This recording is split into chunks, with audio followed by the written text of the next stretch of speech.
Hello all, नमस्कार. Welcome to first episode of charts पे चर्चा. यहाँ पे हम मार्केट का व्यू देखेंगे चार्ट्स के जरिए. क्या कहते हैं, सबसे पहले आते हैं निफ्टी पे. क्या कह रहा है निफ्टी का मूव, निफ्टी के चार्ट्स आगे के लिए.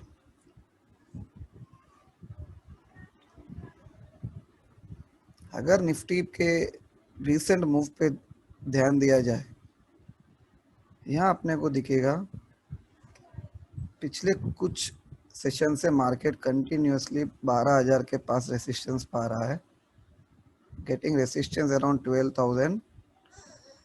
और इस बीच बैक टू बैक दो बार बढ़िया वॉल्यूम्स आए हैं अराउंड 12,000 सेलिंग साइड. इसका सीधा यही दिख रहा है निफ्टी का, मतलब जो चार्ट दिखा रहा है कि 12,000 के ऊपर एक बार अगर सस्टेन एंड क्लोज करता है मार्केट, तो ये 12,300-400 तक जाने का चांसेस बहुत बन जाते हैं. नीचे में अगर 11,800 के नीचे अगर क्लोज करता है सस्टेन करके, तो निफ्टी 11,600 11,300 तक जाने की अच्छी संभावना बन जाती है. बाकी पिछले कुछ सेशन से जैसा वो बीच 11,800 12,000 के बीच में ट्रेड कर रहा है, तो हो सकता है आने वाले हफ्ते में, कमिंग वीक, ये रेंज ब्रेक कर सकता है मार्केट और किसी वन साइड एक ट्रेंडिंग मूव फिर से दे सकता है. अब देखना होगा मार्केट कहाँ पे रेंज ब्रेक करके किधर जाएगा. लेवल्स अपने ध्यान में रखने के लिए है 12,000 11,800. जिस साइड गया उस साइड का ट्रेड लेके नेक्स्ट टारगेट्स जो अभी बताया उसके हिसाब से ट्रेड पोजीशन ट्रेल कर सकते हैं. कोई क्वेरी विजय?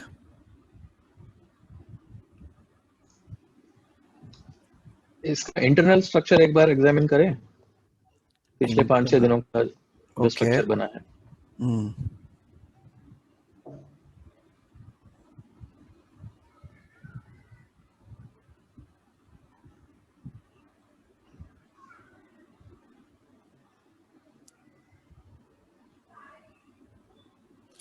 ये है निफ्टी 15 टाइम फ्रेम का चार्ट.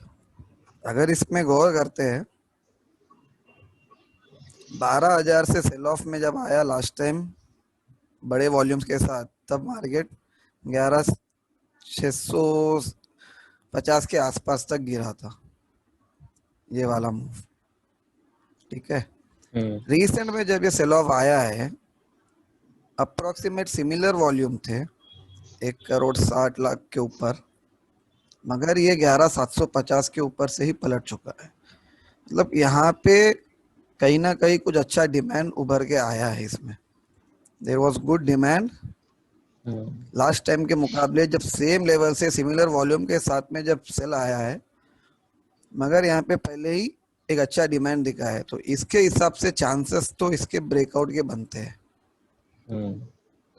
हायर बॉटम्स बन रहे हैं. अगर ये डाउन मूव हो गया, ये बायर सही में डिमांड अच्छे से कैप्चर किया है, मगर क्योंकि मार्केट है, मार्केट में कुछ भी हो सकता है, सो अपने को प्रिपेयर रहना होगा. 11,800 के नीचे अगर टिक के क्लोज दे देता है तो मंदी की आशंका बन जाती है, वरना तब तक इसके ब्रेकआउट के चांसेस बहुत ज़्यादा है. क्योंकि लास्ट टाइम अगर यहाँ पे एंड ऑफ द डे पे ऑब्जर्व करो, वॉल्यूम्स ऑलमोस्ट सिमिलर है, और अपन वही 15 टाइम फ्रेम में जो अभी देखे सिमिलर, अगर 60 आवर्ली टाइम फ्रेम में अगर देखते हैं, इसमें वही दिखेगा. यहाँ पे जब बाइंग ये 750 के ऊपर के पास से जब पलट रिवर्स लिया है मार्केट ने, तो यहाँ पे दिखेगा कि वॉल्यूम्स बहुत, इस लेवल के पास वॉल्यूम बहुत शानदार थे. ये वॉल्यूम्स दर्शा रहे हैं कि चांसेस ब्रेकआउट के बहुत ज्यादा है. ये ब्रेकआउट देता है 12,000 के ऊपर, तो इन उस केस में 12,250 से 12,300 के लगभग पहला टारगेट बन सकता है, और उसके ऊपर टिकने पे 12,000 450 500 तक भी जा सकता है.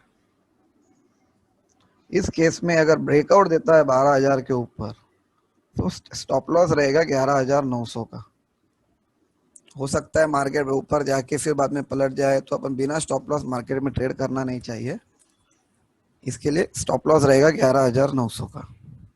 हम्म, और 11,800 के नीचे अगर जा रहा है तो उस केस में भी अभी के लिए स्टॉप लॉस 11,900 का ही है।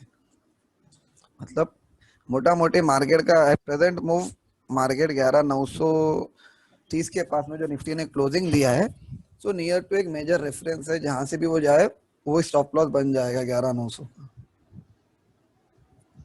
क्लियर? या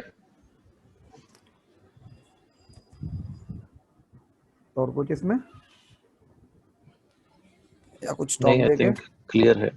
हाँ, ओके, कोई स्टॉक्स देखते हैं, इंडेक्स स्टॉक्स। कौन से स्टॉक चाहिए? मोस्ट हेटेड स्टॉक्स दो ही हैं आज मार्केट में, एक आईटीसी और एक एसबीआई। लेट्स लुक एट चलो वन ऑफ देम। ये एसबीआई लेते हैं। एसबीआई का स्ट्रक्चर थोड़ा मस्त दिख रहा है। हम्म। जैसा अभी तुमने कहा, ये बहुत अंडर परफॉर्मिंग स्टॉक रहा है in complete this Nifty move, जो मार्च के बॉटम से देखा जाए तो। मगर रीसेंट मूव्स एसबीआई के इंडिकेट कर रहे हैं कि ये कुछ बड़े मूव की तैयारी है। हम्म। इमीडिएट में अगर देखा जाए एसबीआई ये 207 के ऊपर अगर सस्टेन करता है, 206 207 का ये जो रेसिस्टेंस है, हम्म। अगर यहाँ ऑब्जर्व करें, यहाँ पे एसबीआई में एक सेल ऑफ आने के बाद ये निफ्टी में सेल ऑफ आया था, ये समवेयर अराउंड 11,800 से 10,800 तक का मूव। उसके बाद में निफ्टी ऑलरेडी 12,000 के पास में है, मगर एसबीआई अभी भी उसका 50% के पास में ही अटका हुआ है इस मूव। इंटरेस्टिंग। मतलब ये इसके ऊपर अगर टिकता है 2,000 दो सॉरी माफ करना, 206 207 के ऊपर एसबीआई अगर टिकेगा तो ये एसबीआई जल्द में 220 का चांसेस बन जाता है।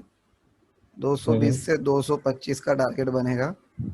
मगर इसको ये 230 का ये जो सेल ऑफ लेवल आया था 31 अगस्त के दिन, वो स्ट्रॉन्ग रेसिस्टेंस रहेगा।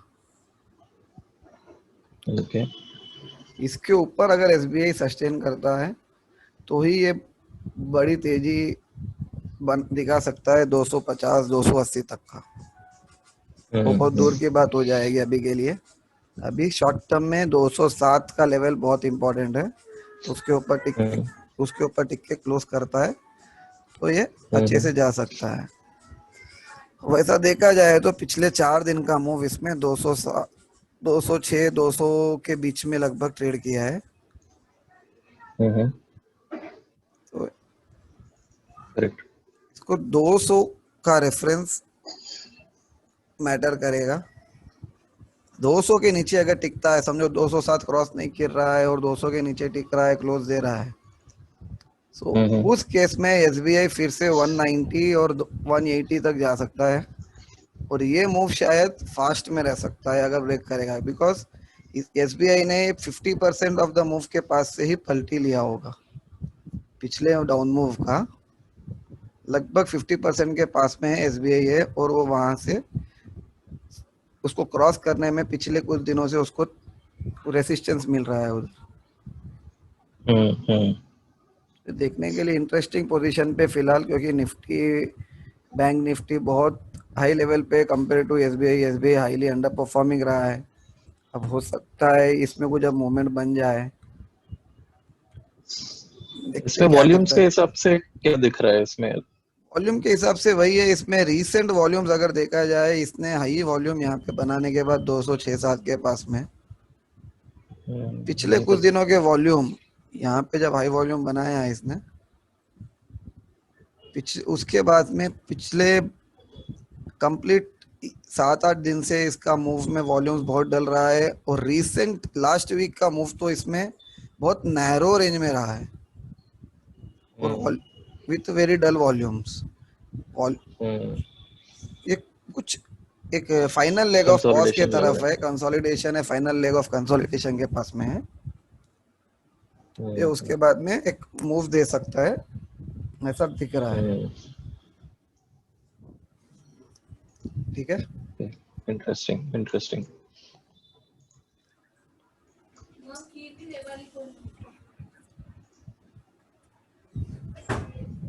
एक और एक एक देखते और हैं। चार्ट एग्जामिन हम्म, करें बोलो।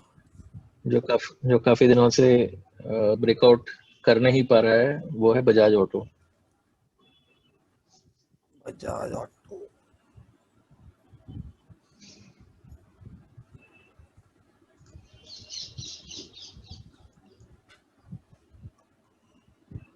इंटरेस्टिंग। पिछले दिनों, रिसेंट में, सितंबर अक्टूबर स्टार्टिंग में बहुत हाई वॉल्यूम्स आया है इसमें। हम्म। यहाँ पे देखा जाए तो इसमें बहुत हाई वॉल्यूम आए हैं। ये रहे वॉल्यूम्स यहाँ पे। 3110 अगर देखा जाए तो हाई है उसका। इसको वहीं पे कंटिन्यूअसली इसको रेसिस्टेंस मिल रहा है पिछले 4-5 महीने, 3-4 महीने से। 3120, 3150, ये बहुत इंपॉर्टेंट बनेगा इसको अब इम्पोर्ट।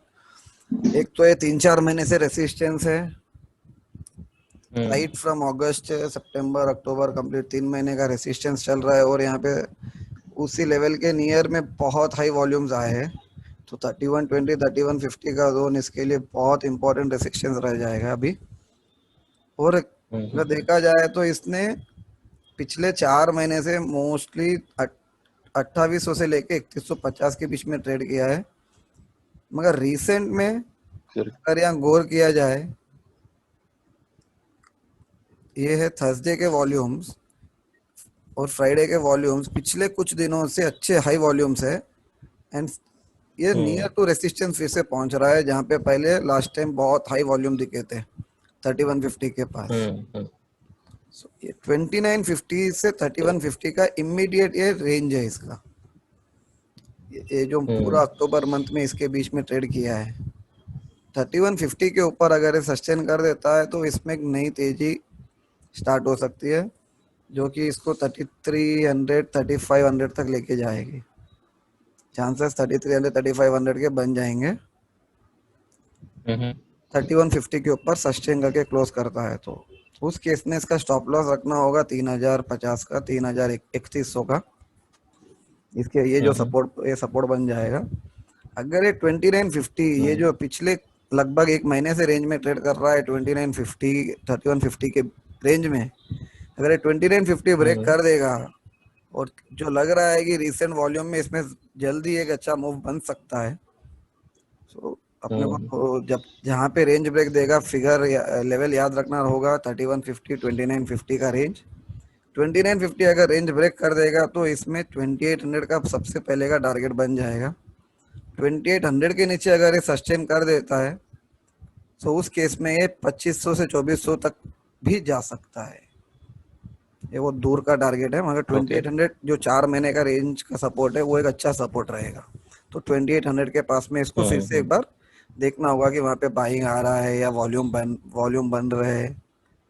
वो डिपेंड करेगा, मगर इमीडिएट में 2950, 3150, जहाँ जो सेट भी ब्रेक करता है, एक 200-250 पॉइंट का एक अच्छा मूव मिल सकता है। इंटरेस्टिंग पैटर्न बना है, इंटरेस्टिंग रीसेंट मूव बना है, नैरो कंसोलिडेशन में है विथ सम वॉल्यूम एक्शन दिख रहा है। Hmm. So there can be good move very soon in this also. Looks like ये भी एक हम्म। अपना कंसोलिडेशन खत्म करने में है, लास्ट लेग में है। करने में। हम्म। और एक आपने कहा था आईटीसी, ये स्टॉक हम्म। जिसमें लोग बहुत ही ज्यादा फंसे हुए, तड़पे हुए हैं,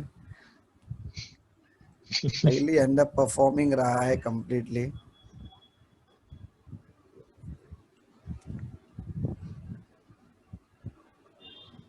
अभी भी मगर इसमें कुछ बड़ा खास होता हुआ नहीं दिख रहा है। इसको इमीडिएट में अगर देखा जाए तो ये वॉल्यूम्स जो इधर 2-3 बार आए 175 के पास, और ओवरऑल में इसमें वॉल्यूम डल ही रहे हुए है, कंटिन्यूअसली डाउन ट्रेंड ही चल रहा है, कुछ बड़ा रेंज में रहा भी नहीं है। तो जब तक ये 175 के ऊपर टिकता नहीं है आईटीसी, तब तक इसमें एक बड़ी तेजी के चांसेस तो दिखते नहीं है। हाँ, इसको इमीडिएट में 165 का जो है रिसेंट में 3 बार जो सपोर्ट लिया है यहाँ से, 1 2, अभी रिसेंट तीसरी बार, ये जब तक होल्ड करता है एक थोड़ी उम्मीद बुल्स लगा सकते हैं कि 175 क्रॉस कर देगा। अगर 175 क्रॉस कर देता है, उसके ऊपर टिकता है, तो इसमें एक अच्छा मूव एक्सपेक्ट कर सकते हैं। 190 200 के ऊपर तक के टारगेट्स बनेंगे। बट इन के मोस्टली अगर ये 165 के नीचे टिक के क्लोज देता है, भाई साहब ये तो 150 के आसपास जाने की संभावना रखता है। रिसेंट लोज 155 150 140 तक के टारगेट्स खोल देगा। ये stock highly down trend, continuous down trend में ही रहा है, डाउन ट्रेंड ही चल रहा है अभी। एक also it's a very slow moving stock, या स्लो मूविंग स्टॉक, एंड इसमें फास्ट मूव रेयरली आते हैं। सो बहुत रेयरली। तो इसमें फिलहाल तो बड़ा मूव दिखता नहीं है कहीं भी, लगता है ये यही टाइम कंसोलिडेट और कर जाएगा। Best avoided. Just avoid it. Okay, अभी एक मेरे पास एक कॉन्टेस्ट, एक क्वेरी टाइप में, एक इन कॉन्टेस्ट टाइप में एक है, क्योंकि एक्सपायरी मंथली एक्सपायरी वीक है, एक कॉन्टेस्ट है निफ्टी के लिए एक्सपायरी वीक के लिए, जो कि आपको एक्सपायरी का लेवल गेस करना रहेगा। Guess the expiry contest. Nifty की एक्सपायरी आपको गेस करना है। जो भी open to anyone, open to everyone, open to anyone, कोई भी जो भी देखता है। Okay, any of the viewers can guess the expiry. या कैसे बताएंगे आपको, कहाँ कमेंट करना होगा हाँ, उनको? इसको राइट, ये मैं जब ये वीडियो का लिंक जो ट्वीट करेंगे, उस वीडियो के लिंक जो ट्वीट रहेगा लिंक का, वो ट्वीट को कोट ट्वीट में जाके, रीट्वीट में अब जब कोट ट्वीट का ऑप्शन रहता है, कोट ट्वीट में जाके हैशटैग यूज करके hashtag Nifty hashtag expiry contest लिख के एक मॉडल में लिख दूंगा। ओके, वो उसी मॉडल के तरह उसको रीट्वीट कोट ट्वीट करते हुए रीट्वीट करके उसमें लेवल लिखना रहेगा, ये निफ्टी स्पॉट का level. You need to give a Nifty spot expiry level for the month coming October monthly expiry. जो भी इसमें सबसे पहले नियरेस्ट लेवल देगा, अब हो सकता है एग्जैक्ट लेवल तो कोई दे ना दे, या एक से ज्यादा जने दे। तो इसके लिए क्या है, रूल सिंपल रहेगा, जो भी सबसे पहले नियरेस्ट लेवल देगा, अगर समझो कोई एग्जैक्ट लेवल नहीं देता, मगर नियरेस्ट सबसे पहले नियरेस्ट जिसका रहेगा, उसको नेक्स्ट एपिसोड के चार्ट पे चर्चा के नेक्स्ट एपिसोड में इनवाइट किया जाएगा। वो यहाँ पे आके क्वेरीज वगैरह पूछ सकेंगे, उनका सिलेक्टिव स्टॉक का व्यू देखेंगे, anything. So that is interesting. Okay, so देखते कौन किसका चांस लगता है, अरे कौन सही होता है एक्सपायरी लेवल देने में। So to all those who are viewing this video, please participate in this and guess the expiry level of Nifty for October, and the winner will be featured in the next episode of Charts Pe Charcha. Yeah, that's it for today's episode. Thank you everyone for watching. Happy Dashera, happy Durgashtami, happy Dashera to everyone. Dhanyawad. See you guys next week, next episode.